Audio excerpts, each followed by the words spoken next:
let's get started. Yeah, thanks everyone. And we are going to this panel. We are honored to have Eunice from Monad and also Shuyao from MegaETH. And today, as requested from Ima and the LongHash team, we will have these pepper and chilies. They want to see the sort of spicy comments from the panelists. Like who has the least spicy comment, we will take the pepper. Yeah. So then. I did not consent to this. Yeah.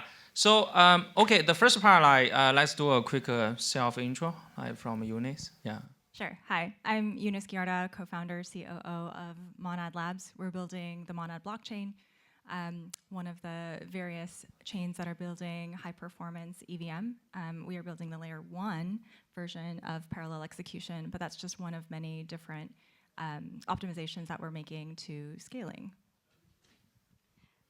Shuyao. Hey guys, my name is Shuyao, one of the co-founders of MegaETH. We are a real-time blockchain, and I was very happy to hear all the last panelists kept talking about real-time. I thought they were preempting for my conversation, but I can talk more into MegaETH. But another comment I want to make is I was literally on a panel yesterday with Eunice, another panel with Yaoqi. It feels like there is a reunion somewhere here. Yeah, I will ask different questions. So YQ here, founder of Olier. So we are providing roll-up services, and we also right now providing various, these called sort of a new type of service called AVS for different blockchains. We've been serving a lot of the L1s, L2s, and probably later can also collaborate with the panelists. And after that, So I think we've seen from the last panel about this. I typically call them these classic roll-up stacks, or classic these kind of blockchain stacks for the past 2 years. Since a lot of them has been sort of on midnight, and they also roll out a bunch of these blockchains using their stack. But today, we are honored to have you to share more about this parallel execution, and also this sort of this. Brand new tech stack or technology you are building. So can you share a little bit, what's the parallel execution, and what kind of new technologies in your protocol or product? Yeah. Sure. Like I said, so parallel execution is just one of many different facets of optimizations that are in the Monad blockchain. To explain it pretty simply, it's just a way of simultaneously executing multiple transactions that are within a block that takes advantage of transactions that use different state. And so more or less just achieving just optimally using hardware as it was intended. The way that blockchains are, the way that they work today, the way that transactions are executed is in a serial fashion, in a sense that we just operate assuming that there's just a single thread on a machine. But we all know that now you can buy, MacBook just had a new iteration with 57 cores or something ridiculous. I know that's wrong, but we're not really utilizing to its fullest within blockchain in the way that the VMs are written, and we are endeavoring to actually make that gap not a gap. Got it. How about Shuyao? Yeah, I love what Monad does. I think you also gave a very good analogy yesterday during the panel with the elastic. I thought that really made sense. And I think what you guys are doing, maximizing hardware capability using software, is something that I think the next generation of blockchain should all do. Honestly, it's very obvious that there's optimization out there that we should all work on. In terms of MegaETH, we are a very different type of blockchain. I often say that we are very unorthodox. First of all, our name sounds quite interesting. Why would anyone name themselves MegaETH, right? It sounds like 2017 ICO product, but we're not, I promise. But Mega is really 10 to the 6. We are very proud in terms of the performance upgrade we're giving to Ethereum. Specifically, our cornerstone technology is called node specialization. So rather than most layer 1s, including Monad, where the nodes actually execute all transactions, record all data and have to run a consensus. What MegaETH does is we outsource consensus to Ethereum layer 1. We outsource state availability to EigenDA. And we're really focusing on optimizing our sequencer. So we are also applying technology such as parallelization, albeit very different from what Monad does. Also, we're having JIT compiling. We actually rewrote the entire state trie to solve the state bloat issue, which is the largest bottleneck of performance anyway. So at the end, you're getting a blockchain that is fundamentally very different from existing EVM chains. And it's different not only in terms of TPS. Right, TPS is a measurement for capacity, not for capability. Right, it's a measurement for utility. What really differentiates MegaETH in terms of real-timeness is really latency. Right, it's really block time. Our latency is around 10 milliseconds, whereas I think the popular one, for example, Solana, is around 400 milliseconds. Arbitrum does a great job, which is around 265 milliseconds. But we are bringing it down to 10 milliseconds, which we think are so important for dApps, because for the first time, you can actually have real-time application, which means you have seamless interaction with an application and with a blockchain. That's why we're super excited to build MegaETH, not just the chain itself, but really to empower builders. Yeah, that's amazing. So because I've been in the research for a long time, and for myself, I really know like sort of the advantage for both of you have. And then the first very specific question after this is like, okay, we all know like in the space we already have so many infrastructures, especially on the scalability and also all different rollup stacks, right? Okay, since like sort of MegaETH on this real-time blockchain and Monad on this parallel execution, so why can't these existing rollups or rollup stacks, they couldn't achieve like sort of the same set of features you're proposing? Yeah, for example, in the last panel, right? Why couldn't they do it? Why like sort of MegaETH and Monad so special, you can achieve it, but something like they couldn't achieve? Yeah. Do you want to take it first? Yeah. Sure. Yeah. I kind of like, I don't know if this question is spicy. Okay, do I need to like be really? No, anything. I actually like spice, so I feel like I'm not incentivized to.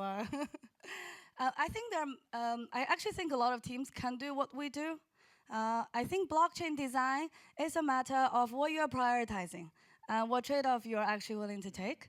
And from a MegaETH perspective, day one, we are prioritizing on performance, and we're sacrificing a bunch of things as well, right? We're not a perfect blockchain. We don't have real-time censorship resistant. I don't have to lie to that about you guys, right? But we are really focusing on performance in a way that we're optimizing the sequencer. Yeah. I think other team, if they also have the same end goal as us, yeah, sure, they will do what we do. But as a matter of fact, no one actually was thinking about performance. Mm-hmm. Everyone was really thinking about how to make consensus better, right? That's why we have 5 different ZK EVM, because they have different type of ZK proof, which are great, but they're not giving users the benefits, right? The cheap and fast transaction that we would love to. So I think fundamentally is different. People are just having different priority. And then I think lastly, I'm the dumbest one in my team. My co-founders are GigaChats. They studied high throughput blockchain. They also study low latency data center compute. So they are the unsung hero behind MegaETH. I'm just here to tell you our story. So, Shuya, can you repeat your first line again? You said maybe, sorry, it was too long ago. Can't remember. So let me think. I think other people can do what we do. Right, okay, yes, thank you. Yeah. So I also agree with that, but that's kind of also why I feel like we're seeing a lot of L2s within the space that are tackling the same kind of issue, the same kind of problem with the same solution. You're focused on a particular single giant sequencer, parallel execution. There's so many others that are like it, Rise, Eclipse.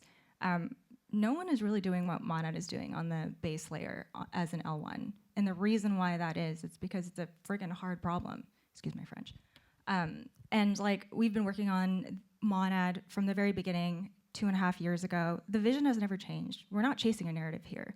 Before, I don't know, maybe what, a year ago or so, I don't think anyone really heard or really thought about parallel execution. That was just one feature of many that Monad is bringing to market, and that's what happened to be the thing that like people and projects latched onto. So now we have a ton, but I'm here to claim that we're the original who really sought to bring that in a scalable way. Solana has done that through various means as well, but there's a lot of benefits to the way that Monad execution does it, where it's extremely under the hood. Beyond that, I ought to also mention a couple of other things. Like, yes, I agree that in years prior, a lot of the focus had been on making changes to consensus, and some of those were extremely superficial. And in doing so, it sacrificed the ability for the execution layer to really have a lot of traction. So many EVM alt layers were more or less like using the same virtual machine client while making small changes to the consensus client. We're doing all of it. There's a new consensus layer that we're building called Monad BFT, basically being much more, what's the word? I don't know, efficient, I guess, about like communication, reducing the latency and the number of turnaround times for messaging to get to consensus. And then beyond that, there's also what we call asynchronous execution. So it allows for much more seamless block creation, block finalization, and execution to happen thereafter. The benefit of that is there's an increase in the amount of execution that can happen on a per block basis. Sure, maybe what we're working towards right now is 1 second block times, but to be honest, that's also kind of a parameter. Like, you can easily change block times to be far less, and it's even trivial to do so when there's one big sequencer. It's a much harder problem to actually maintain a true decentralized network, and that's something that has been an ethos to the crypto community. So to turn your back on that, I feel like is a little bit disingenuous, spicy. I don't know. But then beyond that, like Monad in and of itself is a full solution. There's no need to go to another solution for DA for the sake of needing DA. Like if there was, for redundancy, even more redundancy, sure. There's no need to like find another layer 1 to then publish back to a base chain. It's all Monad. So full solution. There really is no compromise that we're looking to take and pushing towards the bounds of what is possible using already incredible hardware that exists today. Yeah, actually, I can add a few points to like sort of the answers you just had, right? I just feel like, as you mentioned, like basically, because I've been like, as I mentioned, I'm doing research, a lot of research, like for the past few years. I feel like it's sort of like for a lot of the existing rollups, they have a lot of these historical debts. Technical debts, because like few years ago, as Shuyan mentioned, right, for most of the ZK rollup, the first thing they want to achieve at the beginning is to really have the ZK proof, and after that, it's people figure out, okay, even you have ZK proof, that's not enough. We need to have the EVM compatibility, and then people start to work on it. But due to like all these sort of different transitionings for the technology, then we like sort of, because the original design is not really for a high performance rollup or something like that. So in that case, like gradually they add new features and then basically create a lot of these legacy like issues. And that's why in the last panel, this Ali also mentioned, if there's something he could have done since the beginning, is basically change some of the fields for their design. So I believe right now, either for like sort of Mega East or Monad, because your design is really to build a high performance, like sort of either L1 or L2. So then right now you can really think about like how to improve all different like sort of aspects from either hardware or software improvement. So that's something typically I call like, you don't really have a lot of this legacy issue. The second thing, like you can also be on top of the shoulders of these giants of the previous protocols. Yeah.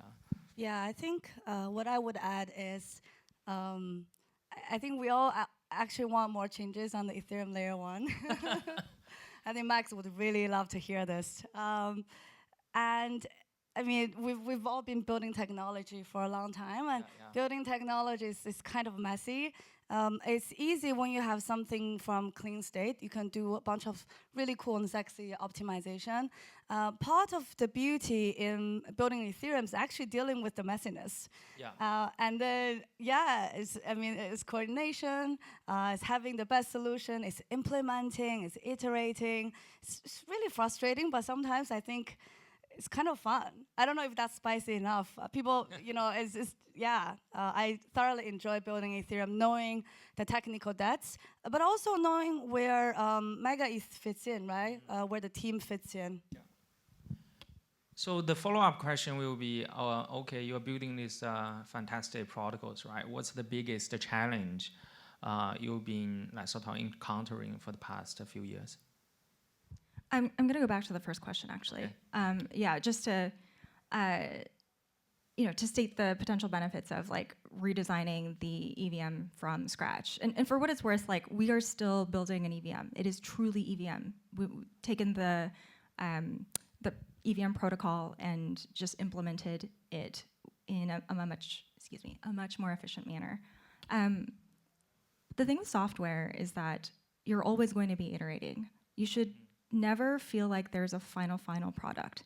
I mean, Microsoft could have done it with Windows 95. That was a friggin' hit for a really long time. I can't believe it stood. Actually, XP I think was the one that was like around for like 10 years. They could have called it quits, but they didn't.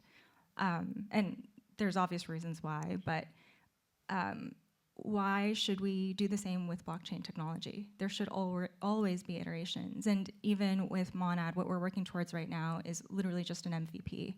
We're working towards a product that developers want, that people need, so that we can start seeing a more interesting app evolution on chain. But then beyond that, there's going to be many more improvements, many more features that are going to be added on to the blockchain thereafter.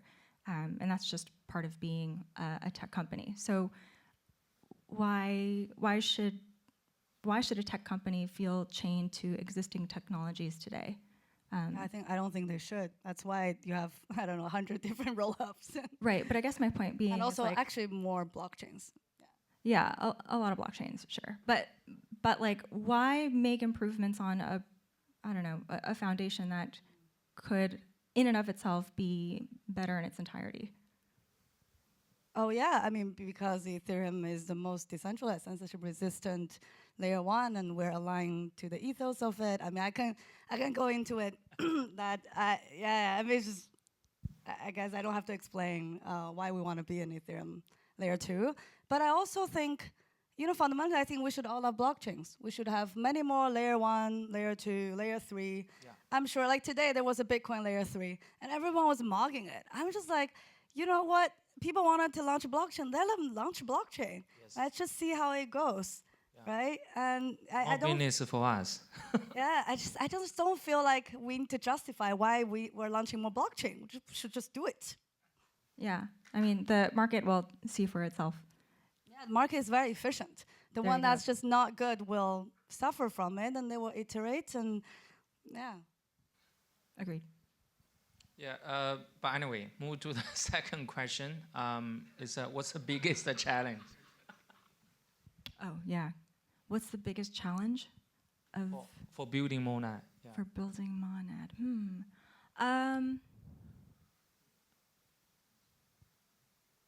Don't take my pause to say that we don't have challenges. Every company definitely has challenges. Probably people understand the parallel execution and a lot of, because you just mentioned a lot of these new technologies, right? Right. Yeah. Maybe. Thank you for jogging my brain there a little bit. So maybe part of it is the fact that there is so much emphasis on just parallel execution alone, but that's just far from it being the only or the biggest problem. Xu Yao even had mentioned state access is a big problem. And one thing that I failed to call out is what we're calling MonadDB, and it's a reimplementation of the database schema intended to be extremely fitted for the EVM. I'm sure many of you are familiar, but the way that data is stored in EVM is via Merkle-Patricia trees. It's not the most intuitive data structure. It's not really a data structure that even many people studying computer science these days will learn in their introductory courses. And databases, the commercial databases that are being used today are done so in a way that it's as flexible and as scalable as possible for all different types of use cases. But that use case isn't great for Ethereum data by any means. So that's actually one of the hardest problems that we're tackling and that no one's ever done before, is building a database specifically for the MPT schema. So yeah, I guess like going back to what I was originally saying, there's been so much emphasis on just one part of how Monad is working to scale EVM in its entirety, but there's still so many other aspects. And yeah, I don't know. I guess I'm hopeful that people will start to be more interested and learn about all the other facets of Monad. I mean, I wish that's my answer, but I have a lot of problems. And it just seems I have more and more problems every single day. And I agree with you. I think MPT is so outdated, and it's actually a majority of the inefficiency of Ethereum. And yeah, yeah, I have a lot of problems, to be honest. And I think the biggest one is something that you guys do really well. And I tweeted about this. It's actually growing a community and having a narrative. Yeah, we talked about it yesterday. Yes. Yeah, I think you guys did a fantastic job with the community, with the lore and all of that. We're very early projects. We came out of basically stealth like earlier this year. Even though I'm on Discord every day, I just like my hands actually cannot keep up with what the community says. And also crypto is inherently very global, right? So yeah, I would be very honest in saying that growing a community is one of our biggest challenge. Trying to learn from the best. I mean, I'm seeing interns sitting down in the audience. I read your tweets actually all the time. And if anyone here wants to join the Mega ETH growing community, I'm all ears. I'd love to learn from any one of you. Yeah, that's amazing. So the thing is like, we all know like technical wise, like 12 of you are super ahead of the industry from like sort of performance wise and also this community growth. And once we have these sort of new technology protocols you build, right, you must have sort of have thought about like what kind of new use cases, applications can be built on top of your protocol. Can you share a little bit more on that part? Like, for example, in your opinion, so what are the new applications or new use cases we can see on top of like Mega ETH or on top of Monad? Yeah, we can start with Shuya. Oh yeah, sure. So I'm super excited about our apps. I can talk for a long time. We are, since day one, the reason that we don't have a big community was because since day one, my focus was on growing our application ecosystem. And we call our builders Mega Mafia. These are people who I think are fundamentally here to build something novel. If I smell like you sound like grifter or anything, like we're not working with you. But these are like really driven, smart people. Are determined to say no to financial nihilism for crypto, want to build something really useful, 0 to 1, and actually need a fast chain. Like, I feel like if applications don't need a fast chain, they should go to one of other blockchain. In fact, I send a lot of people to adjacent ecosystem. I frequently send people to ZK Sync, Arbitrum, because Arbitrum also has very low latency. So, but for Mega ETH, right, we really love application that needs a high throughput blockchain and also benefits from the latency that uniquely possible on Mega ETH. So there are a few that I personally really love, and I can't wait for you guys to try them. The first one is a decentralized VPN. So you will be like, oh my God, sounds like 2017 scam. But hear me out. The top 6 VPN providers in the world is actually controlled by 2 companies, and they frequently sell your data. And nation states are actually suing them and finding them like no tomorrow. So VPN is actually one where we need to have decentralization for the privacy purpose. And MegaETH is the only chain that's possible because our latency is so low. It's not our throughput, it's our latency. And the founder is a Web2 founder who's really passionate about VPN because guess what, he's fellow Asian, and sometimes we suffer from using too many VPNs. So I'm really excited about it. The project's called Hop. It's like a rabbit, it's hopping. A second one is I'm super excited about a event application. And again, like, why would we put events onto the blockchain, right? It's completely useless. We are excited about it because we want to put people's identity on chain, and the best way to do it is by incorporating their real life experience. So think about a Luma, right? Similar experience, but a decentralized application that actually can clock the amount of your time you spend in an event. So anyone who's here listening to this panel, I know exactly how long you stay here.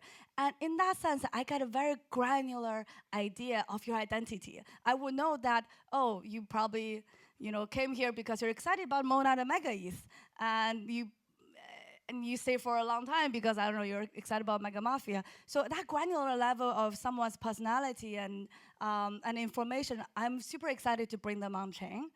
So this project is called Lemonade. So I always say, let's grab a lemonade together. And then the last one is I'm super excited about fully on-chain game. I don't know, anyone here familiar with fully on-chain game? Raise your hand. Okay. Yeah, I see a few. I actually think the next DeFi will happen on fully on-chain game rather than just on an exchange. And the reason is that fully on-chain game gives you a context to trade anything and to launch anything. So a project that I'm super excited about is called Biomes. They used to be Paradigm Fellows, and they're building fully on-chain Minecraft. And again, it's only possible on MegaETH because of our, what's the answer? Thank you. It's our latency in block time. So yeah, these are the 3 I'm super excited about. Again, like application that don't need MegaETH, like I sometimes send them to a friendly ecosystem. I think the pie is bigger for everyone. Yeah, I would agree with that in terms of finding a niche with applications that can truly utilize and harness the benefits of the chain that they would eventually be deployed on. So much like what Shuya was mentioning, Monad is also a high-performance chain, and there's a ton of benefits for launching specifically on an L1, though.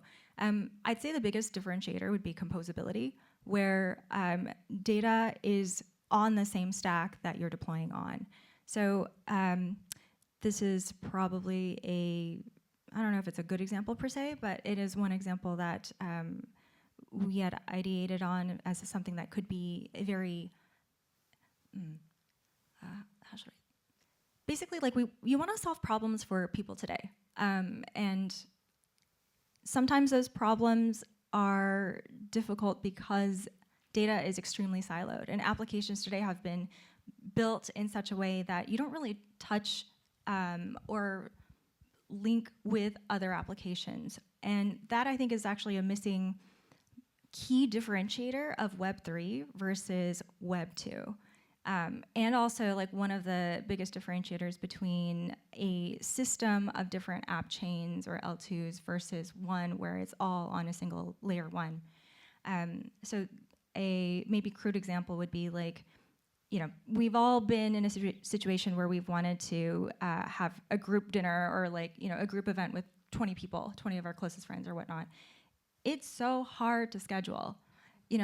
Crossing with reservations that are available across only a slim number of restaurants, having the busy lives of professional life, student life, whatever it is, amongst the 20 people that you're after, food preferences, allergies, all of those things. Coalescing that is it could be a full-time job. An example of an app that could potentially do that for you by aggregating different types of data that is available on chain through identity markers, through, I don't know, a calendar app on on the blockchain, crossed with like a reservations app on the blockchain, something along those lines where, I mean, yes, all of that data is still yours. You fully own it. You would then be able to give permission to a specific application to say like, yes, I am on board here. You can use my allergen information to find the right type of restaurant for me, and do that across your 20 different friends, and link across all of these different databases to actually give you a set of options for this group of 20 reservation. Like that's pretty cool. That's a problem that hasn't been solved at all in Web 2, strictly because of the siloed nature of applications, and we're still doing that in Web 2. And I think one of the really cool things that we're seeing within our community and also our builder community is that they're working to think of different ways of coalescing and collaborating in different ways. This is just an example, but if we extrapolate out to the ideas that we had about the internet in 95, when people were just amazed that like baseball stats were suddenly, you could just search them instead of having to listen to a radio channel for them, to now the applications that we see today. Like I think there is going to be a transformation of that within the Web3 space as well. So just a little bit of imagination into thinking how we can compose that type of data on a single layer. And yeah, that's what I'm excited about. Can I just add more, Alex? I think Monad and MegaETH all agree on like a general purpose chain for composability and interoperability. It's very different from, I think, Yaoqi, what you do, your app chain maxi, I assume. No, we are launching general purpose L2, L3s. Okay, I got you, okay. But I think what Eunice said was so right, is like, I think by having high performance chain, we're actually allowing people to imagine a little bit more. Like, why not put things on chain, right? For the first time, we have so much blocks, and we can put experiences on chain for the first time. And that's what I think like builders should focus on these days. Like, I mean, I suffer from scheduling all the time. I'd love, maybe there's an AI bot somewhere there, a Monad that's running around and helping me schedule something. So I think like really it's the best time to build is now. Yeah. So the next question, I would say probably both of you will really like it, and also it's sort of the question I believe from this community and also a lot of the other peers in the space. I think both of you, like Monad and also MegaETH, you guys are doing so great on this community and also social. Monad, we have Gmonad and also all the tweets around like Keone doing the lifting and gym. And MegaETH, you have this like sort of make Ethereum great again. And it also the hat and everything is quite viral on Twitter. So I just want to ask, like, so how did you come up with these kind of ideas, and what kind of the secrets you have to basically make all these kind of tweets or the social engagement so viral, not just on Twitter, almost everywhere? Yeah, it's Eunice. Yeah. Sure. Yeah. Okay. I cannot take credit at all. I think the creative space that we see within our community is like unbelievable, but it's also extremely organic. Of course, it wasn't always that way. There's always like the challenge of bootstrapping a community, the way that there's bootstrapping basically anything when you're building a new chain. But we've had from the very beginning a couple of like stellar people on the team to work towards making the community a reality. I first have to shout out Bill Mondays, who is not here, but he is spearheading the Discord and has since basically day 0, and has worked to really understand the nuances of what the community members really want, and to build those relationships and to foster those relationships. Obviously, I would be amiss to not also mention Intern, who's here in the audience too, who's really been thoughtful about the way we could position and share the different insights of what Monad can bring to market in a very digestible manner.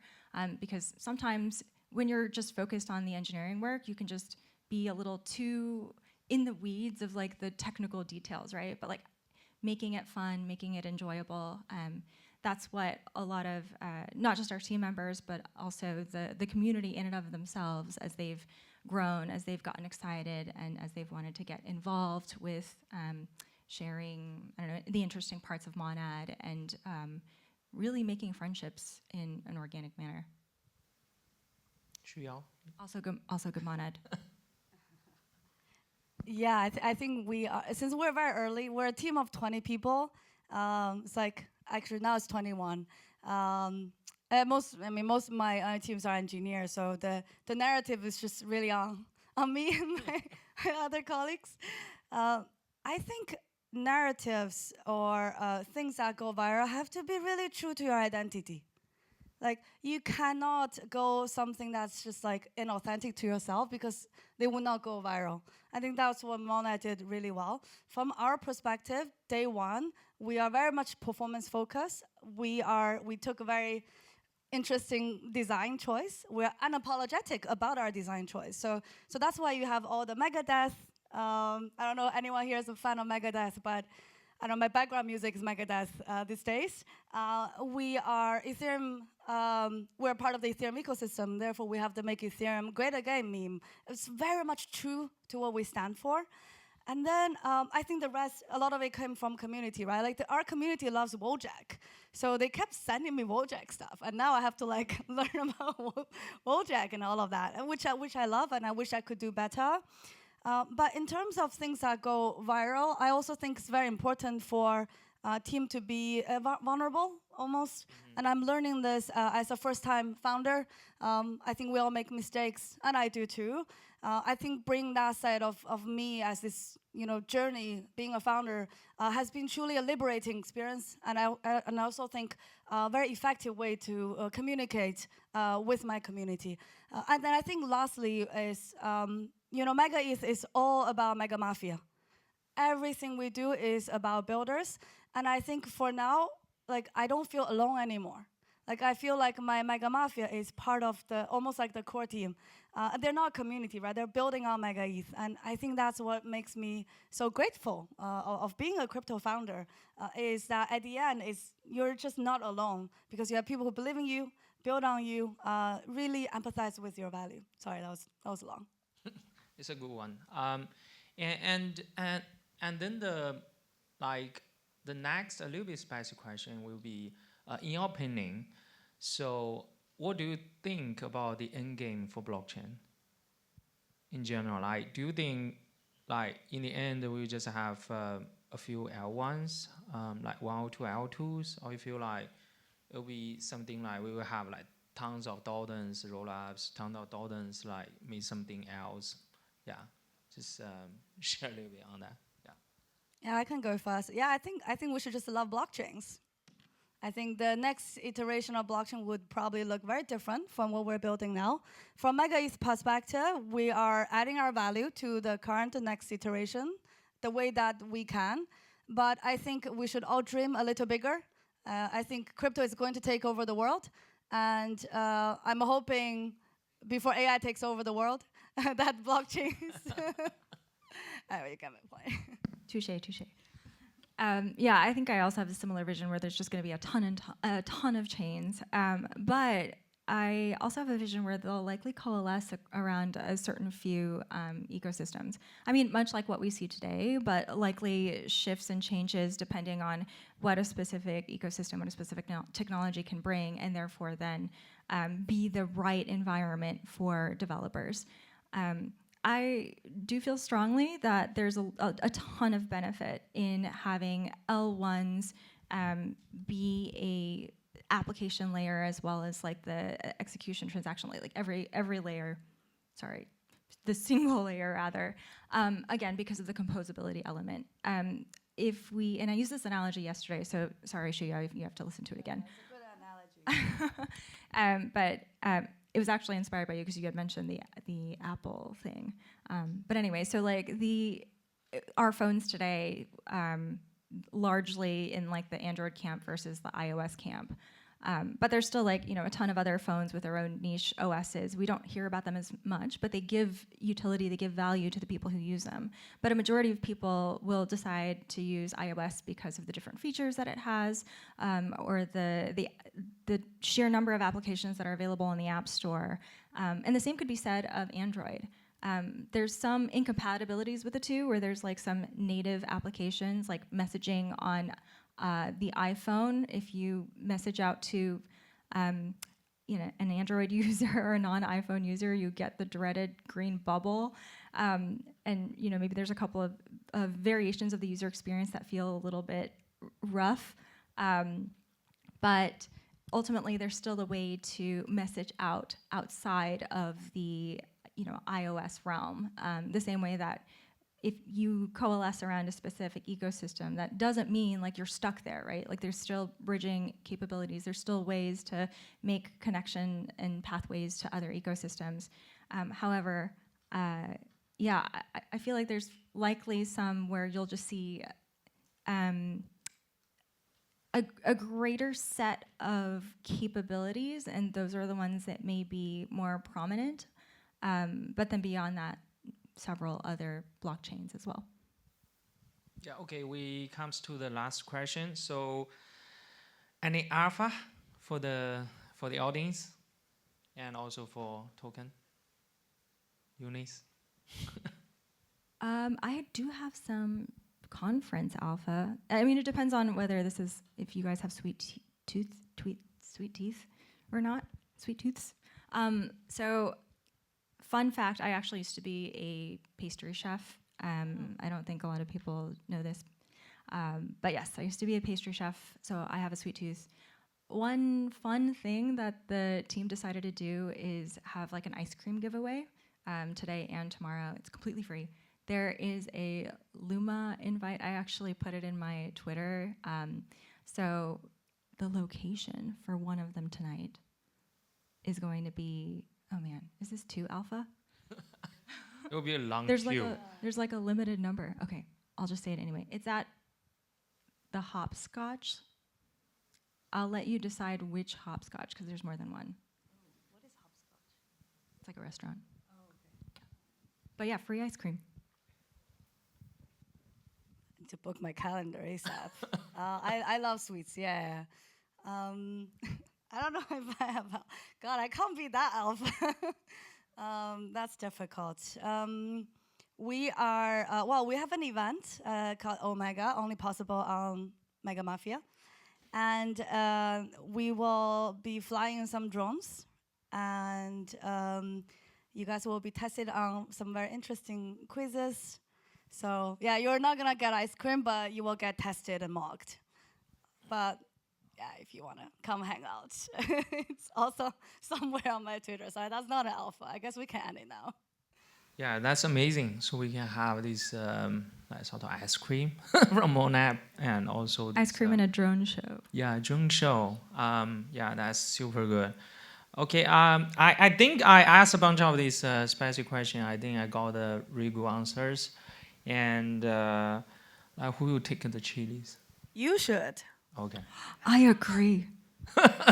Okay. So I will take probably 3. For you. Really good like panel and questions. I probably just take 1 bite for each one. Really fresh. Okay. Thanks everyone. Really great panel, and hope you enjoyed the event for today. Yeah. Thank you.